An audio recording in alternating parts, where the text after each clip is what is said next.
women, we really acutely feel when a man has low self-esteem. Young women, naive women have a hard time discerning between arrogance and confidence. And, that's female sexuality. It's like a detective agency going on. We're vetting him from multiple angles. We're getting social proof, like all the things.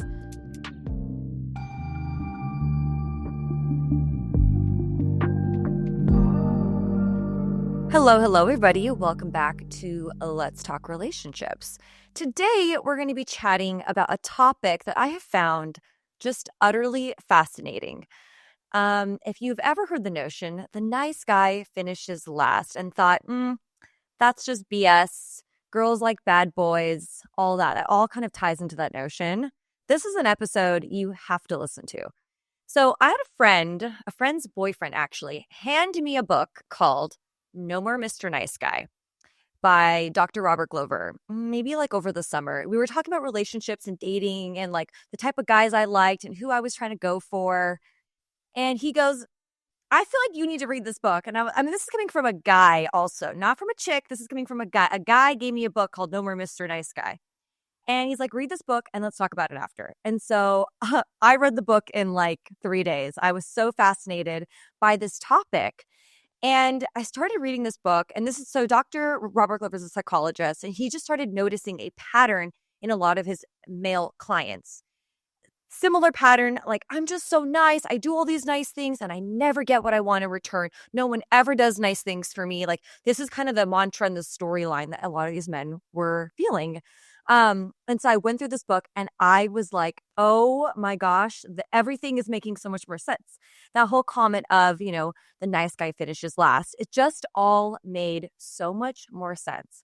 So today I brought on the lovely Marianne Drew. She's a relationship and wellness coach. And I brought her on today so we can talk through this entire topic. She knows this book well. She knows this author well. She knows this topic well. As she coaches a lot of men in her practice as well. So I am so excited to dive into this. I really think this is going to be so enlightening for women and especially for men. This is an episode I really want guys to listen to because I think they are doing themselves a disservice and they don't even know it. And I think this is going to give a lot of freedom to a lot of men who feel like I have been the nice guy. I've been steady. I've done everything I think I should be doing right. And I'm just not getting what I want. And there's a reason, like once we start talking about this, it's going to click to a lot of people. So Marianne, thank you so much for coming on and for sitting down with me to have this conversation. It is absolutely my pleasure. This is such an important topic to talk about. Absolutely. So I wanted to start off just learning about you and your practice and how you got into it and kind of what your practice really entails. Sure. Yeah. So I've been coaching about 11 years now. I started as a health and wellness coach, and I started recognizing that people know how to take care of themselves. They just know that they don't do it a lot of the time. So I shifted after a number of years into life coaching because I realized that self-care is a mindset. It's a mental health situation as much as a physical health situation. And during that time, I actually became more chronically ill than I've ever been in my whole life. And Wow. I tried to address my chronic illness with the physical approach, and nothing really worked. And when I finally was able to be humbled enough and brave enough to face it, my relationship was a toxic dumpster fire. And the stress of it all building over the past 2 years just was taking its toll on my body and my mind and my spirit. And when we were able to, both of us, have the courage to just face the issues head on and get the outside help that we needed, we were able to create something different. We lit a match to the previous relationship, let that one burn to the ground, and then created something else. And my body healed very quickly and very completely. Wow. So that was really interesting. And since I had these tools that worked so well in my relationship and continued to work well as we navigated different things that came up, I would just apply them with my clients as needed, as I would dig in deep and find, that chronic symptoms were going on, but also a dysfunctional relationship was in the background, or uncontrolled weight gain was because of a, really toxic marriage kind of thing. And so when we would apply these principles and these practices, their bodies would heal and their relationships would get way, way better. So I realized that that was a huge component of people's physical wellness. And I shifted to relationship coaching because it's kind of my superpower. It's been the biggest pain point in my life. And, you guys turn your mess into a message. And it's been the most fulfilling work because that's a trickle-down effect that affects, generations to come if you can change the way you relate to the people around you now. Oh my gosh, absolutely.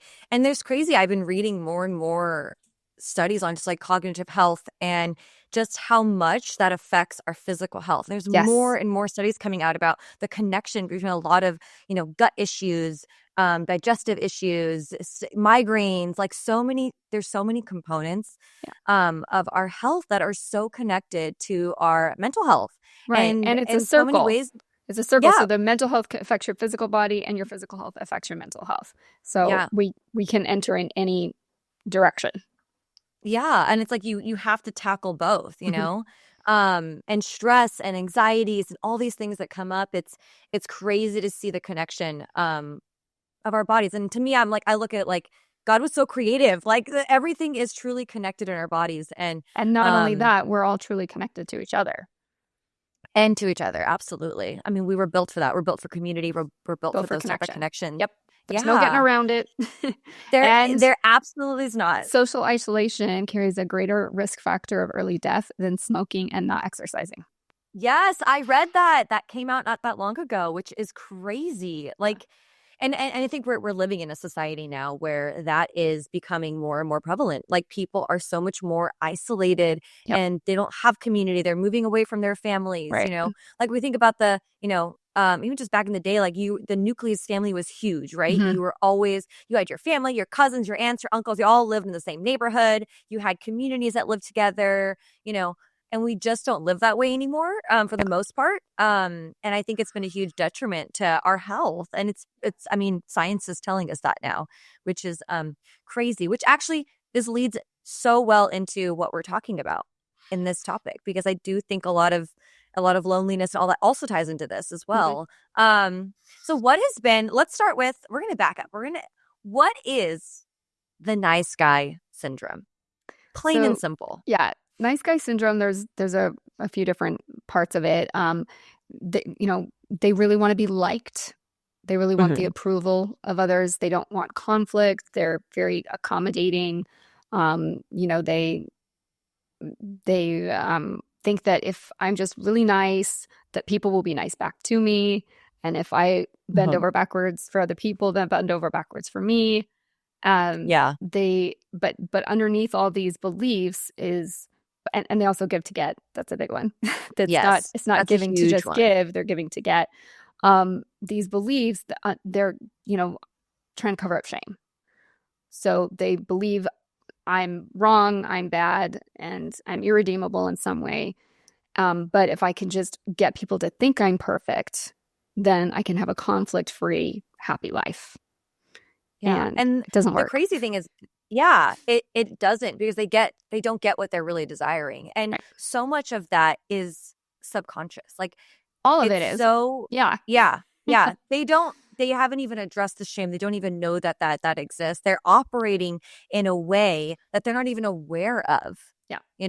So they're operating out of And then the mantra of the nice guy is, they're realizing that all the things that they're doing to try to get their needs met, they're not working. And instead of trying something else, the nice guy mantra is try harder at doing all the things that don't work. And then they end up more resentful, more angry, more passive aggressive, more just lonely and frustrated. Yeah, absolutely. And how do you see this? We'll get kind of more into this, but where does this stem from? Like, where does this nice guy syndrome stem from? Because ultimately, like, they're actually not being genuinely nice. And I think that's what we have to get to the bottom of it. Like they're hiding behind this nice guy persona. But deep down, it's not actually being nice, because it's not coming from a place of being genuine. It's not coming from a place of a full cup. Right. It's coming from an empty cup. Yes. Yeah. And there's a big difference between nice and kind. Right? Yes. And nice is a mask. It's fake. So yeah, where does it Yeah. stem from? So Dr. Glover identifies in his book, kind of around World War II, there Mm-hmm. was a big shift in our American culture that men Mm-hmm. who had previously been working on the farms and were home working on the farms alongside their sons went to the city to get jobs, and so they spent majority of their time outside the home. And so Uh-huh. boys, instead of being raised alongside their fathers to get their their notion of what it means to be a man from a man, they were Uh-huh. suddenly home all day with mom, and they were educated primarily by women because the Mm-hmm. teaching field is very attractive to women, and so Mm-hmm. primarily women are in the teaching field, and so that's where it started. And a lot of nice guys have decided to throw out masculinity altogether because they grew up with dads who were alcoholics or abusive to their moms, or who were very traumatized, and they didn't have the tools or the courage to address their trauma and heal it. And so they decided young that I don't want to be anything like him. He's a jerk. He hurts my mother. And it's very painful for a son to watch his mother be abused by his father. And so they throw out the whole notion of masculinity, instead Mm-hmm. of picking and choosing what they're going to keep and what they're going to throw out. So that's kind of Yeah. the gist of it. Yeah. And there's another side too. It's not always, they saw their fathers abusive, or, I think there's also a side of they just saw their fathers disconnected emotionally. Very They much. didn't see, so their fathers could have been great, again, nice, treating their mothers well, all of that, but they weren't emotionally available. Right. So there wasn't a lot of encouragement. There wasn't a lot of them investing emotionally in their kids. Right. They're It physically was very, there, but they're checked yeah, out. it was very much caretaking, but in terms of, you have a roof over your head, I pay the bills, Right. and that sort of thing, which then led them to kind of be a lot closer to their mothers. And I Because think moms there's were more emotionally available. yeah, and a lot of these men, if you ask them, "Oh, how was your childhood?" They would glorify their childhood. Oh my God, it was beautiful, it was amazing, it was the perfect American childhood, or it was the perfect, scenario. It wasn't, that's so it's I want to shed light to that, because I think some guys that maybe deal with this, oh, we're gonna bring we just bring him and look. Yeah. Oh, look how cute he He's just is. gonna nap on my lap now. Sit Yeah, down. Now you can so be cute. happy. Look at him. He's like, You can love be happy me. now. Are You can you a be happy. nice guy? No, I'm kidding. Yes, We are for dog whining. sitting here, Yes. so you sweetheart, so cute. If you're watching on YouTube, you'll see the cuteness. If you're watching on Spotify, I'm sorry, you're missing out on this darling, darling little fur ball. But yeah, so I wanted to bring light to that too, because I want to make sure if guys are listening, they're like, oh well, my dad wasn't like that, so this can't be me.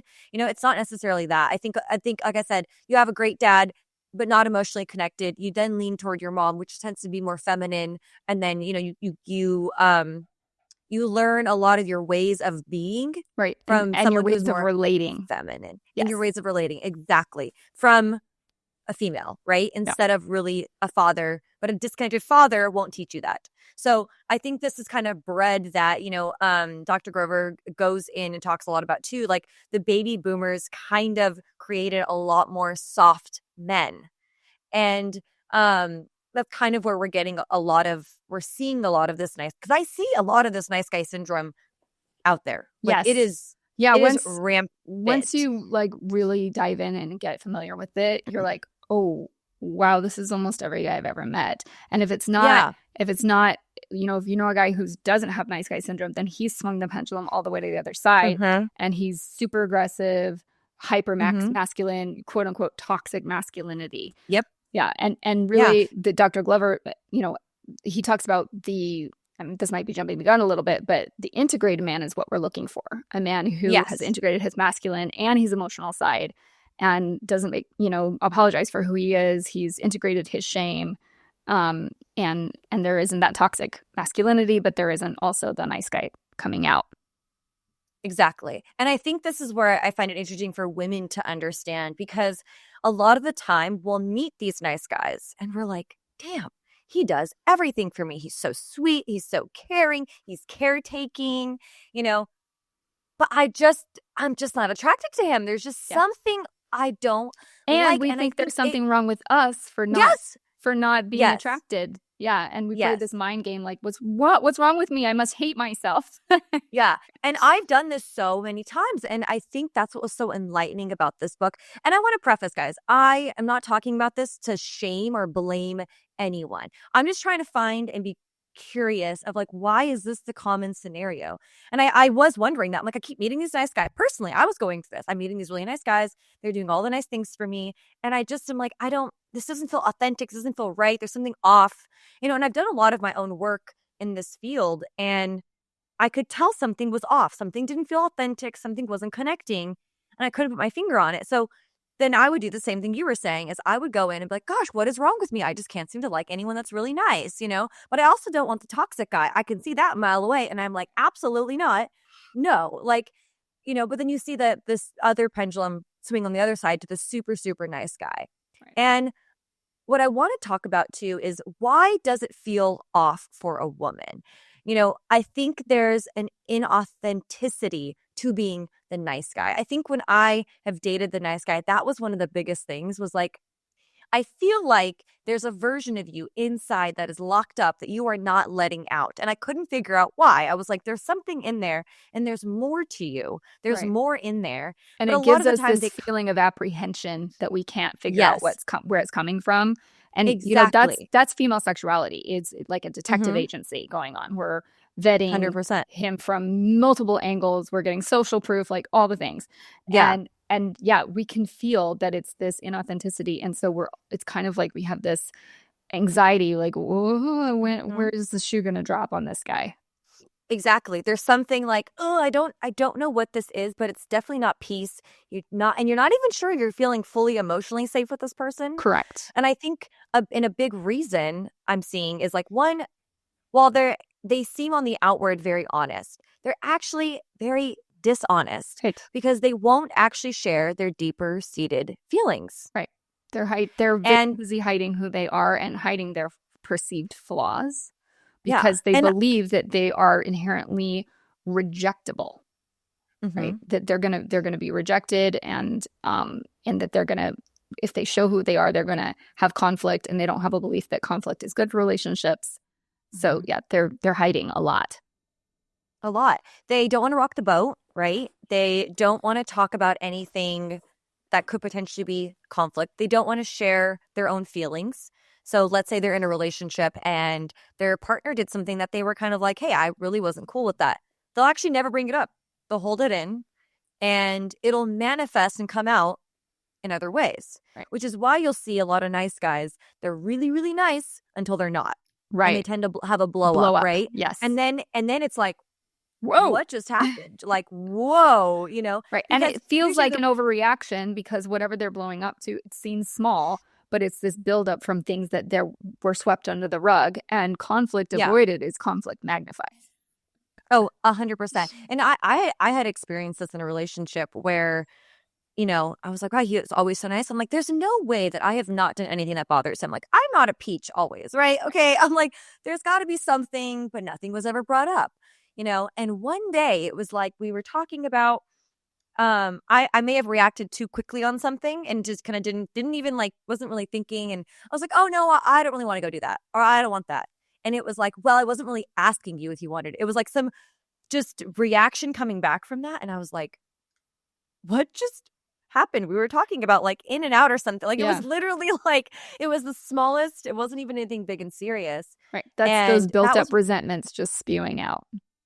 Yeah, I was like, what is actually happening, And so, and I think that prevents creating intimacy with a partner, Well, yeah, because when then you don't feel safe because there's no predictability, and you don't know when they're going to blow up. And so you're walking on eggshells. Like that's the hallmark of if you're with somebody like that, it's you kind of don't know if they're going to be chill about this thing or they're going to blow up about it. Yeah. And it's so counter to what you think the nice guy would be, you know? It's so counterintuitive to that because you're like, wait, what isn't he really nice? And again, it goes back to it's not like an authentic kindness. Right. you know? And oftentimes these guys also neglect themselves. They don't know how to do nice things for themselves. They don't ever put themselves first. Their needs to them don't matter, Right. And which means they don't matter in the relationship. They have a belief that if they do take care of themselves, then they're being selfish, and selfish means they're bad. And so they're Yeah. constantly self-sacrificing, constantly doing things for other people with the expectation that other people will treat them that way back. And then they inevitably don't. And then they get resentful for it. Yeah. And they kind of call this like, what did he call it in the book? Like a covert contract agreement? A covert contracts. I would Right. love for you to talk about that, because I think this is like the basis of the nice guy. And by the way, women do all these things too. This is not just nice guys. Women do all these things too.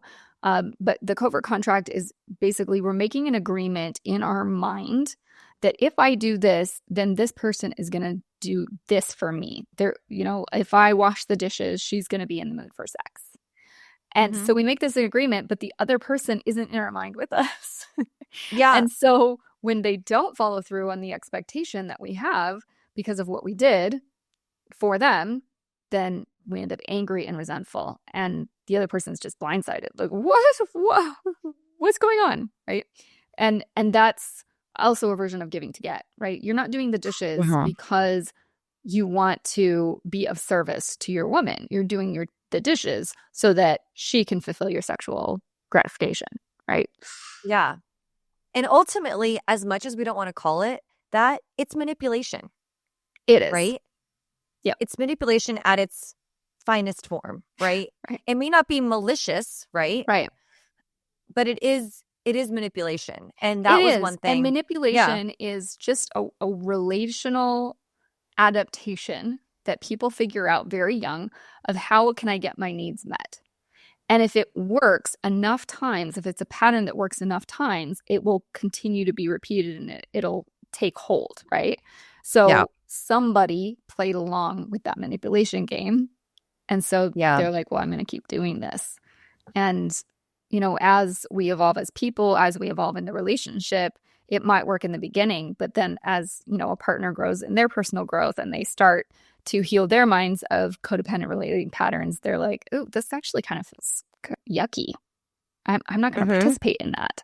And then we have the pull apart. Yeah. And especially if the nice guy meets a woman that maybe has done some of her work as well, it becomes even more apparent. Yes. And there's more pushback in that relationship, Yeah. And women, well, anybody, when they reach a level of their own growth and awakenedness, right? Awakening, they see it. You're able to identify these behaviors very quickly and see what they are. And you don't take them personally. You're not like, oh, how dare they try to manipulate me? It's more like, oh, they've got this relational pattern they're not aware of. I'm not going to take it personally, but it's also not for me. Thanks, but no thanks. Yeah. Oh, see, he totally agrees. He's like, don't do that, guys. No, but it is. It's very, I think I had in a past relationship, we were having a really deep conversation. And in that conversation, I was like, I don't even really feel like I know what you need. Right. I don't even know you. Yeah. Because I felt like I didn't know how to be there for you because you never brought up anything that maybe you didn't like or a boundary, anything. So for me, it felt like on the receiving end, I was like, I don't know how to be there for you. I don't know what you need. And so then I just am operating like I would normally operate. On assumptions. But then to them, and to them, it feels like I'm neglecting them because I'm not meeting their needs. And the conversation was so fascinating to me. Like when I thought about it like later, a big line that was said was, my needs, it's not about my needs, was what he had said. And that to me was so heartbreaking. I actually felt in that moment, I was like, who told you that your needs do not matter? This is a relationship. It's not you put me on a pedestal and do all these nice things for me, right? Mm-hmm. And that it's just, that was so heartbreaking for me. And later I see now that I've read this book and I'm like, oh my gosh, I see it in my dating life, right? Like I was talking to this one guy and he had said, oh, the girls only like the Brads and Chads. So I'm just going to be the consistent, nice guy and I will win in the end. And I was like, you make it all about the external, you are not going to get what you want. Like, you can't make it about everybody else. Well, they only like this and that. Well, maybe like, why do they like only that? What about those traits are necessarily attractive, Right. know? Well, and And that's so that's black and been white. fascinating. That's very black and Oh, white it's thinking. first of all, Yeah. 100% black and white thinking. Like, like you moving from another city just to date better and things like that. Like, the problems will always follow you unless you do the internal work, So I think this leads really well into so that's kind of like the premise of like, this is the nice guy. They are covertly nice. They're not genuinely, deeply kind and settled. And I think, the Dr. Glover goes into, what is the solution to the nice guy syndrome? It is not being a jerk. I want to put that No. out there. And we are not saying that. We're not saying the opposite of the nice guy is an asshole. Sorry, that's not the answer. I'm not a fan of the title because it is off-putting for a lot of people, because people do a lot of black and white thinking. It's kind of our default, or it's our most unconscious lower level thinking is black and white thinking. And so when people hear the title, they automatically assume, well, if I'm not going to be a nice guy, then I'm going to be a jerk. Those are my only two options. And actually, I heard about this book from a client, and because of the title, I put off reading it. But then when I finally did read it, I was so glad. And I was able to help so many more of my clients with this book. But yeah, it does not mean, you're right, it does not mean you're going to be a jerk. Yeah, because I think that's what I think, in the most, because I have these dating conversations all the time with guys, with girls. I hear their complaints. Everyone wants to talk to me and tell me about their ailments of dating. And I think that's a big one, is guys will say, the ones I've talked to, a lot of them, well, girls only like the jerks. They only like the toxic men. They want the toxic masculine guy. They want the and that's always the default answer I hear from guys who are unhappy with their dating lives. And so this is my chance now. I want to push back on that, because what I want us to understand is, what is the solution to this nice guy syndrome, as Dr. Glover talks about? Right. What does the opposite of that look like? Right. Well, first thing is to stop seeking approval. Right. Women, we really acutely feel when a man has low self-esteem and when he's seeking for our response to them, to give them validation, to give them their sense of self. We can sniff it out like a shark in water, a drop of blood in shark waters. So, and it's not attractive. No, that's what I want to tell people. You guys, unattractive. It's unattractive. And so that is why do you think women tend to be attracted to the jerks sometimes? You know why? Because they're not seeking approval. And they're probably a little more confident. Right. Sometimes a little cocky is the problem. But right. And young women, naive women, have a hard time discerning between arrogance and confidence, which is why young women 100%. Fall prey to, toxic traits, things like that. Yeah. But yeah, that's why, because it's so unattractive. It makes a woman want to vomit when a man is seeking validation from her. Yep. So that's first. And then setting boundaries, like just saying no to things that you genuinely don't want to do. It's stopping the should conversation in your head. I should do that. There's no more shoulds. It's, do I want to do it? Yes or no? And then being authentic with your answer with everybody around you. And going along with that authentic is embracing authenticity, right? Embracing who you are, accepting who you are, knowing what your flaws are, accepting them, and not trying to hide them while you're also still trying to improve yourself, And then, that authenticity, if you're going to be kind, it is including yourself in the circle of kindness. If you're going to be loving, that extends to everyone. And then, taking responsibility for your life, taking responsibility for the results that they've gotten. Like, instead of being the victim of all these women who just want bad boys. That's victim personality, saying, oh, women only want bad boys. Women are toxic these days. This is the red pill and black pill communities. Women are ruined these days. No. The chances that all women have something wrong with them instead of just you've got something wrong with you is very low. Yeah. And ladies, we do the same thing. We do. Right? We have this perspective that all guys out there are bad. They're out to get me. They're jerks. They're all they want not is available. sex. Yeah. Yeah. So we paint that picture also. Well, yeah, we do. But obviously for the sake of this topic, we're talking specifically to this nice guy. So just Right. putting it out there because I can already see the troll comments coming in about, Yeah. well, so Yeah. just Girls trying do to that be too. Yeah. equal offender here, but we also do that, quite a bit. But in terms of But this yeah, is like they, recovering from this, you stop blaming everybody for the results in your life. uh-huh. You take full responsibility, what I call extreme ownership. Everything that I have in my Mm-hmm. life is a result of my choices and my thinking. And then building healthy relationships, doing it one small step at a time. Doing these behaviors like saying no, setting boundaries in the Uh-huh. beginning for people who are recovering from this, and I say people because women do this too.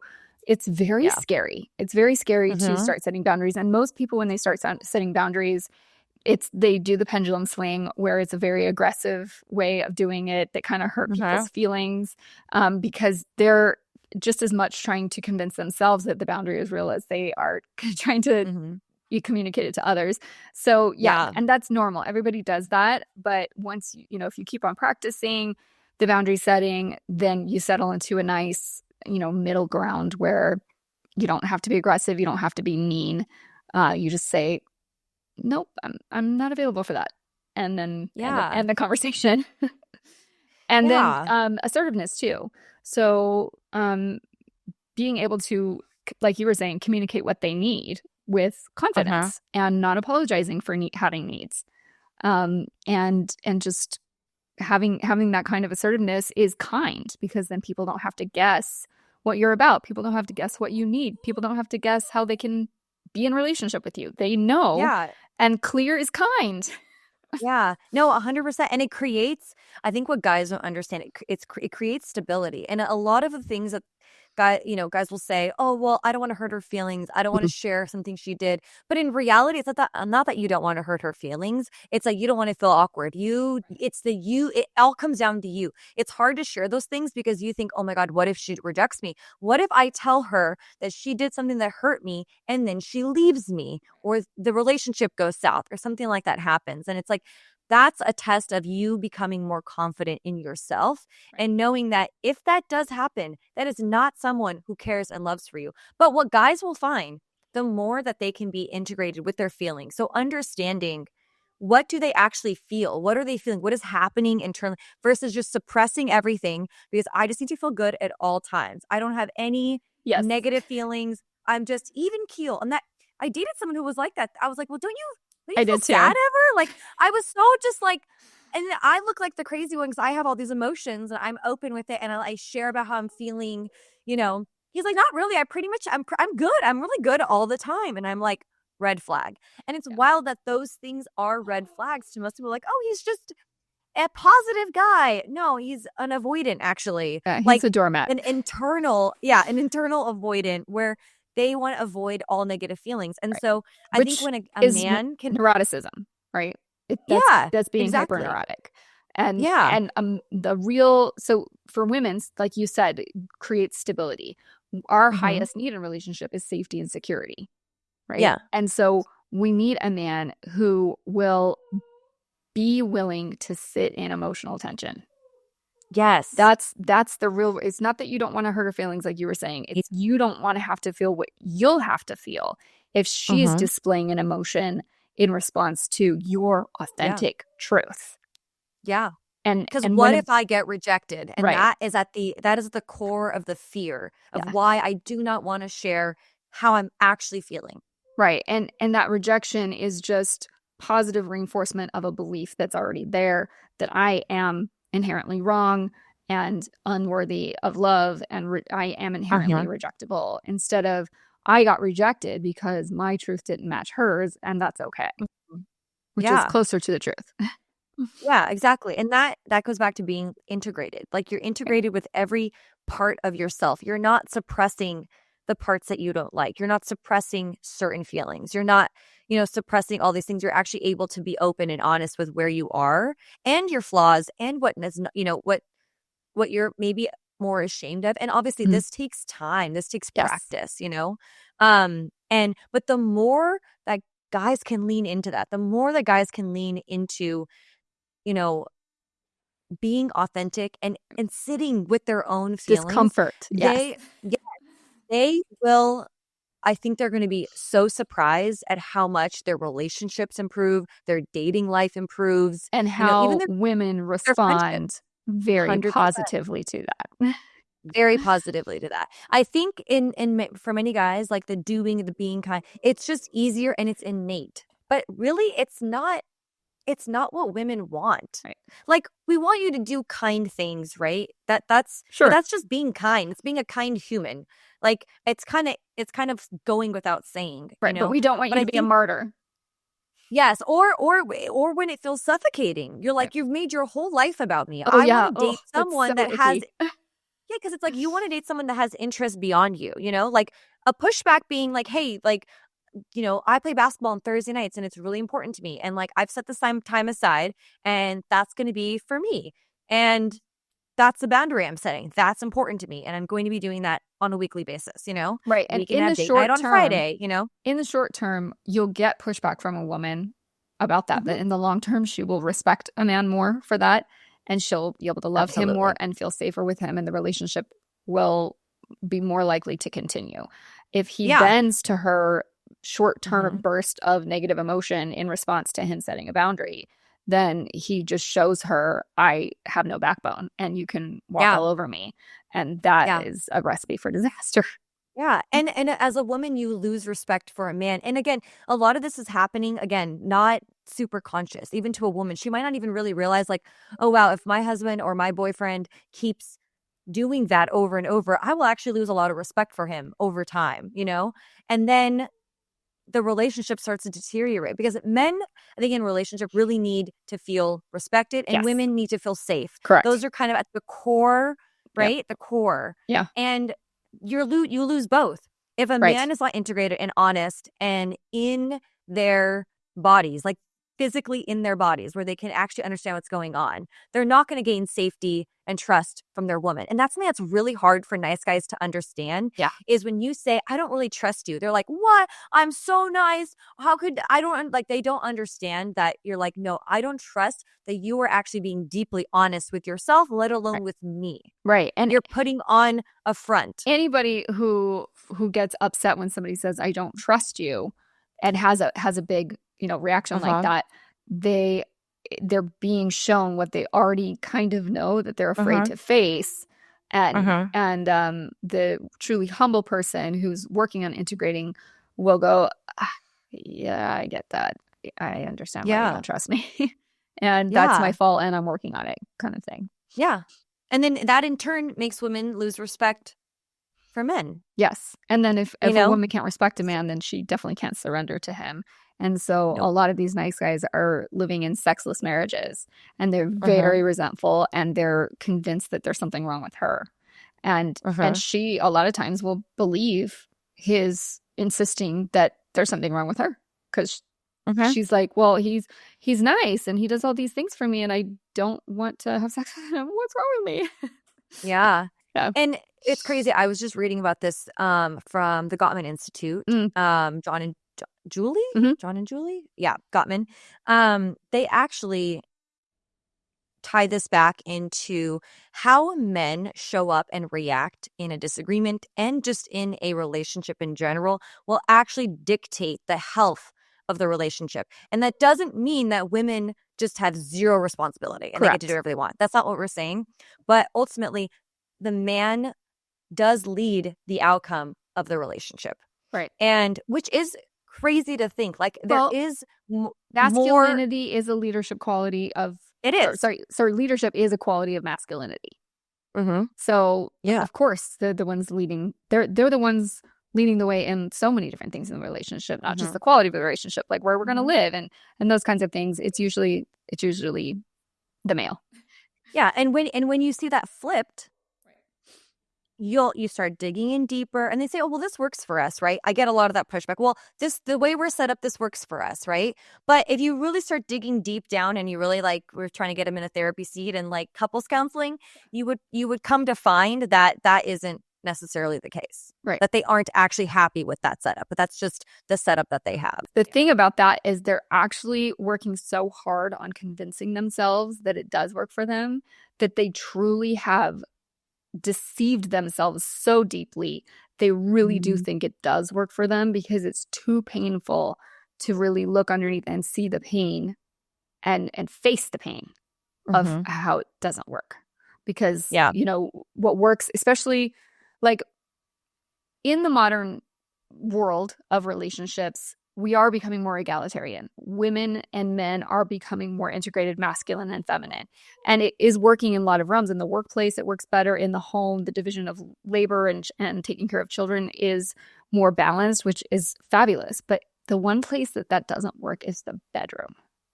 Because sexual attraction and sexual desire and passion, all those things, only happens when there is polarity. And this is another thing that Dr. Glover talks about, is when we're actually magnifying the differences between the two partners. When the masculine traits of the man are hyper magnified, and then the same with the feminine traits of the woman. And that's what creates attraction. And you'll find a lot of times women who are in these more egalitarian relationships where they haven't mastered the polarity in the bedroom, they go out with their girlfriends for, a happy hour after work, and there's this really masculine guy at the bar. And he's dirty. He just got off a tractor probably. He's got mud on his boots. He's really This is not burly. in LA, but yes. Yeah. He's like burly guy. And she cannot stop being aware of his presence in the room. Like, she's with her girlfriend, but she's just hyper aware of his presence. And she's throwing her energy in his direction. And he can feel it too. And she's like, why can't I stop obsessing about this guy? Why can't I kick my attention off this guy? Is because of that hypermasculinity that triggers that polarity and attraction. Yeah, which is, and you see that so much, and that's what I think about when I think about this integrated man, right? Like you said, he is a leader in the family. He does want to provide and protect. It really goes back to like the more healthy characteristics of the masculine character, the masculine energy. And you hear this a lot. I come from a more traditional, like, Christian background. And so these are values that we kind of grew up with, like the man's a leader, this is how it goes. And yes, there is some toxicity in that too, where it's not necessarily done and interpreted correctly. If it's unhealed masculine, it can turn toxic. 100%.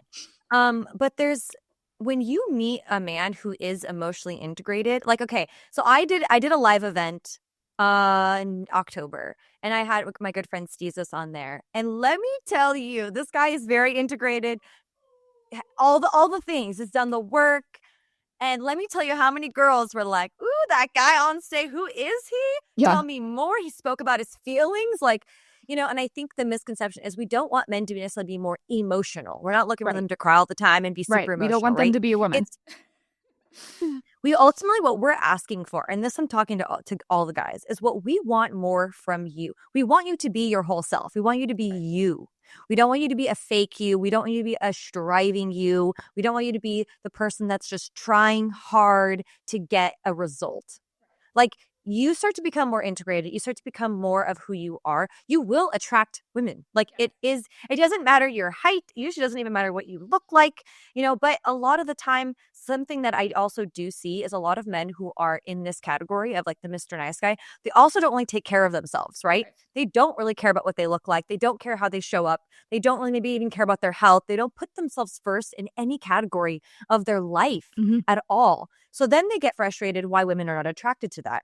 Right. And my challenge to a lot of these nice guys is, and this is where it's really difficult, they struggle to accept anything from others. They struggle to accept even someone doing something nice for them, anything like that. It's because they also struggle to accept that from themselves. Like, they aren't even able to do nice things for themselves. Well, and that is ironic one thing too, because they do nice things for people, expecting that everybody other people else will want to do nice things for me. But when they actually do, they reject it. And they're like, oh, no, it's fine. I got this. You don't have to do this for me. And then people stop offering. Yes. And Dr. Glover goes through that. This is, like I said, this is a great book, and I implore everybody to read it.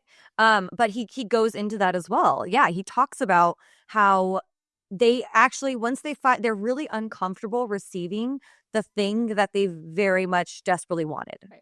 Like, they worked all this time to get it. Now they're getting it, and they're like, this is too much. And they still push back and will do everything for their partner, And it's because they're not comfortable receiving. They're not comfortable with those things. And I think a way to get out of that is to start doing nice things for yourself. Start putting yourself first, especially if you're single. Like Yeah. you don't have a significant other. You don't have Right. You don't anyone have that you have anybody to to. give you pushback about that. You can just do it and No. nobody Yeah. is going, whoa, what's going on? Yeah. And so I feel like a lot of these guys just feel really uncomfortable receiving in a lot of ways. So like we were saying earlier, I think a way for someone who struggles with this to really help get themselves out of it is to just start doing nice things for themselves. Start putting themselves first in many scenarios. And I think, the pushback you get from a lot of guys is that, especially in this category, are, well, then I'm being selfish. Right. Then I'm being self-centered, and I think that's what's hard is like you have to give from a full cup. Right. And a lot of the times these guys are not giving from a full cup because they totally neglected themselves. They have to change their definition of what selfish means. Like they have to completely revamp it because somebody along in their world gave them pushback and called them selfish, and it really stung.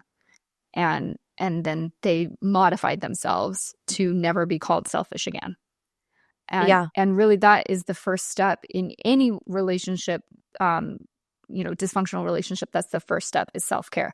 And that's for men and women. When they're just not getting what they need, chances are they stop taking care of themselves. And that's the first step. Just take care of yourself. Don't worry about the other person.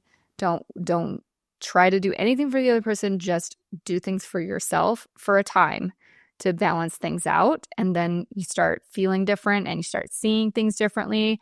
You're like, oh, that's actually, okay, I need to reevaluate my beliefs about doing things for myself, about what it means to be selfish.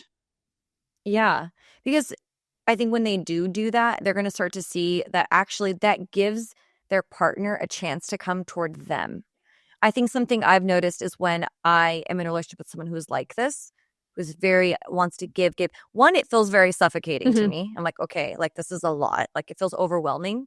But it doesn't give me a chance to ever really do much nice things for them because it's like give. And then you're like, okay, thanks. This is so, and then it's like, but when they start to pull back in that sense, then you're like, oh, well, oh my God, well, I'll wash your car. I want to take your car. Like you start to want to do nice things for your partner. And then it starts to balance, right? Because then they do something nice and then you're like, oh, well, now I want to reciprocate and do something nice. But it's got to be coming from, like I said, a balanced here. You're not giving to get anything out of it. And I think once that mentality changes, I think these nice guys will finally start to get what they want and will finally be in these relationships that they've always wanted to be in. But it's going to require a lot of them. Yes. Like it's going to require, right? So much. And if that pursuing thing, if you think about dancing, couple dancing, it's not fun if the guy is just always advancing on the woman's space and pushing her back. It's not fun. Dancing is fun when you do that back and forth where he backs off and she can pursue him, go in his direction. And it does take a lot of work. Learning how to dance takes a lot of work. It does. And untangling your mind from these kinds of relational patterns does take a lot of time. It does take a lot of work. And that understanding, I think, is crucial for people because this is not a snap your fingers overnight type Absolutely of thing. not. And there's not a lot of models in most people's lives or in society that can give you, a model to follow of what a relationship, a healthy relationship looks like, because most of us don't know somebody who have one. Yeah, no, absolutely. I think that's the big part of it too. And I think Dr. Glover talks about it, how a lot of this healing has to be done with others. Like a lot of this healing has to be done with people that are safe in your life and with other men. I think that's a big thing, is I think a lot of men need to be doing this with other men, because something I've realized in dating the super nice guys in the past, you start to look at their inner circle and they're all the same. Yep. So they're generally surrounded by people who are kind of reiterating that story to them, right? They're surrounded by nice guys, or they're surrounded by female friends. Yep. Which is That's why 100% it. I recognize the irony that I'm a female teaching and introducing this concept to men. But these men, their masculinity is so wounded that to hire a counselor or a coach that's a man, it's too threatening. And so if they're going to hire somebody, it's going to be a female. So I'm like the gateway drug, if you will. I love it. I introduce guys to this, but after the 3 months that they're working with me, I want them to hire a male coach. I want them to get into a men's support group so they can continue the journey and get from this male coach and the group what I can't provide because I'm a woman. And I fully own that limitation. And, you know, it's very humbling for me. But it's so gratifying when the guys that I coach actually do move on it and get a male coach to continue this journey with them and to check in on them and see their journey and see how they're, you know, getting better results in their relationships with women. And it's just like they died and they have a whole different life. I love that. And I love that you get to kind of watch that happen. What do you feel like? Do you get a lot of pushback initially when you kind of bring up this topic? So I don't, and when I work with guys, I don't recommend this book right away. Okay, because I would hope not. You're like, hi, here's a book you should read before our second session. You're like, oh my God. It is very confronting. And I've had guys say to me, well, so that felt like somebody who followed me around my whole life and took notes. And you're like, oh gosh. So I already have gained enough of their trust for them to hire me, of course. And then 1 to 2 sessions, sometimes 3 sessions, we'll just do our regular coaching to give them the tools and the skills of self-transformation. And then I introduce the book. I say, hey, it's going to be difficult to read. So if you need to put it down from time to time and just kind of chew on the information, that's totally fine. It's going to feel confronting. It's going to feel very raw sometimes. But if you get to the end of the book, the payoff is worth it because the bulk of the book, just like the bulk of this podcast, is pointing out all the things that you're doing wrong. And the end of the book, there is a payoff. He does give a map and a playbook for recovering from this and how to actually get your needs met in your life and in loving relationships. Yeah, and it's such a shift, man. Once that does happen, I've seen it in my own life where I really struggled to open up and to share what I needed and to share what I was struggling with and the more I've been able, it's the most freedom you will feel in a relationship is being able to be open and to be honest and to know that person's most likely not going to run because you've shared who you are. And if they do, that's a thank you for eliminating yourself from my life early. But yeah, there is such a beauty in being able to do that and to see how your relationships transform because these are also things you can practice in your friendships. And I say this a lot on this podcast, like the things that we talk about on this podcast, there's so much information that we get. And I'm like, a lot of this can also be practiced within friendships and our close relationships. It doesn't always have to be romantic partners because a lot of our healing comes from relationship. It's not always alone. It's not just doing all the work on your own. And there is some healing that necessarily cannot happen alone. So if you experience trauma within relationship or an unsafe relationship, the only way to heal that wound is to experience the opposite, which is a safe relationship. So if you think you're going to heal from a relationship trauma by yourself, you're not. Yeah, absolutely not. What are some things you want to leave our listeners with today? If you are a nice guy listening to this, if you're a female who has dated the nice guy and now you're like, oh my God, this is making so much sense.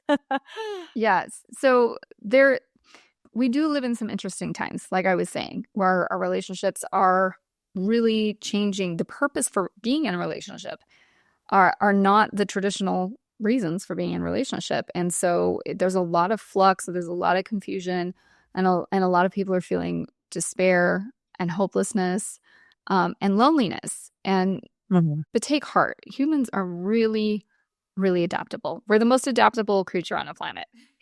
We can figure this out. But we can't do it alone. We have to do it together. We have to, really face the reality of our current circumstances. There's a lot of people who are trying to go back to trad wife, right? A trad husband, traditional values. And in some ways that does work, but we don't live in that world anymore. Uh-huh. And so we have to adapt. We have to figure out what works. And I think we will, because we always have. Mm-hmm. This is just a really weird time. And if we stick together and we Mm. have some perseverance and we don't give up, and that's why I'm a big proponent of marriage, because the marriage vow changes people psychologically. Mhm. It's like real commitment now. Like, this isn't just my girlfriend, this is Mhm. just my boyfriend. Like, Absolutely. I'm not going to run. No matter what you say to me, no matter how ugly it is, I'm not going to run. And that gives us a chance at actually Uh-huh. grappling with the issues, the conflicts in relationship, to be able to overcome them and deepen our connections and have these really wonderful, even lifelong relationships. We just have to be open-minded. We have to be humble. Pride is a big thing that keeps people from Mhm. having good relationships. We have to be willing to be Absolutely. humble. And we It have keeps us to. stuck. Oh, absolutely. Pride is one of the biggest ones. And then cowardice. We have to Mhm. have love requires courage. Period. If you want Absolutely. love in your life, you will never have it if you're not willing to take risks and muster up some courage to say the things that need to be said and say your truth authentically, not to hurt, but to just lay yourself bare on the Mhm. table and let the chips fall where they may. It requires courage. So that's what I have to Absolutely. say. It's a key ingredient to intimacy. And without intimacy, you don't have a strong relationship, No, it's right? very You're not surfacey, very shallow, and then it Okay. never feels secure. Both both partners will always just feel on edge and can never just, that movie Waiting to Exhale, can never Mhm. just relax. And if anybody wants a Mhm. really good example of this nice guy dynamic, is a movie called Win a Date with Tad Hamilton.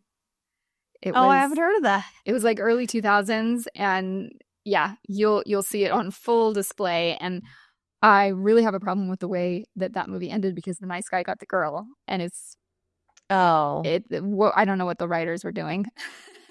But They clearly didn't read No More Mr. Nice Guy. no. And so, there were two male characters in that one, and one of them ended up being, he looked like the antithesis of the nice guy character, but he ended up being sort of a nice guy in disguise too.